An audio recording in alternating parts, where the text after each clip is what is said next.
Dan Smith joins us now, as he does every single Monday, talking about Vail Mountain Rescue and their latest missions. Dan, what happened this past week? I'm sure a lot of people are enjoying that new snow. Oh, they are, and the new snow on the mountain's wonderful, and the new snow outside of the mountain's wonderful, but when you go out that gate from the ski mountain, you're on your own.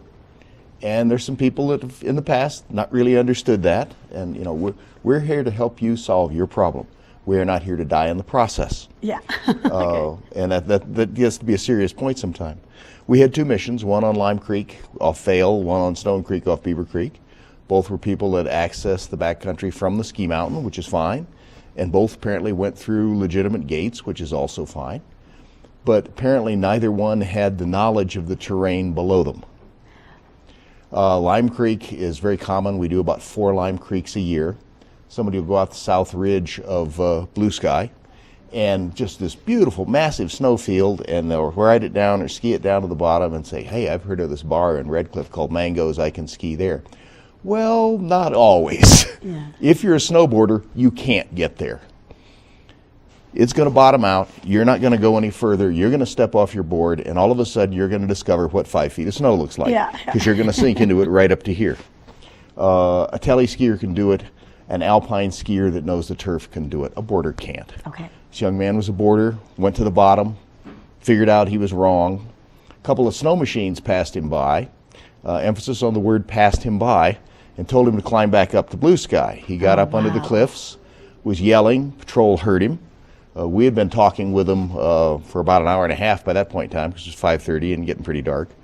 So they sent 3 really good patrollers out. And patrol, I mean, their job is inside the rope. They'll go outside the rope if they absolutely have to, if they've got the resources. If they're, the term of art is wrecked out, if they're busy inside the mountain, they're not going to go outside the rope. We're going to do that. If we have to do it, we're the only one doing it, we're an hour and a half away from you.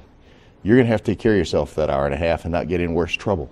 In this case, the 3 patrollers got to the kid, took him all the way down Lime Creek to the road, met 2 of our snow machines on Shrine Pass Road, took him out to Red Cliff, and then our trucks took him home. So it was a good combination mission. Stone Creek, we were ready to do that. I had 2 teams that were ready to go to the high trail and the low trail at the bottom of Stone Creek, and patrol was ready to send people down from the top.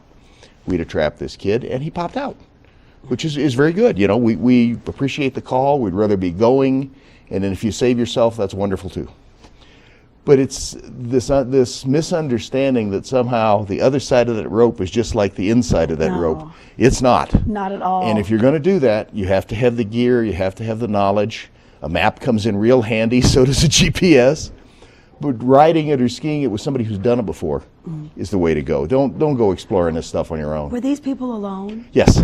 Oh, that's another thing. We always talk about never, even skiing inbounds, you want to be with a buddy. Just don't do things alone. In this case, we had just had 2 people lost in each one, but at least they'd have been together. Yeah. And perhaps 2 brains would make a better decision than one. Okay. All right. Well, Dan, thank you so much for letting us know what we need to know before we get out there. Yeah, ski with a friend, ski with people that know where they're going and what they're doing. If you were doing something out of bounds for the first time, let someone know the route you're taking and when you expect to return.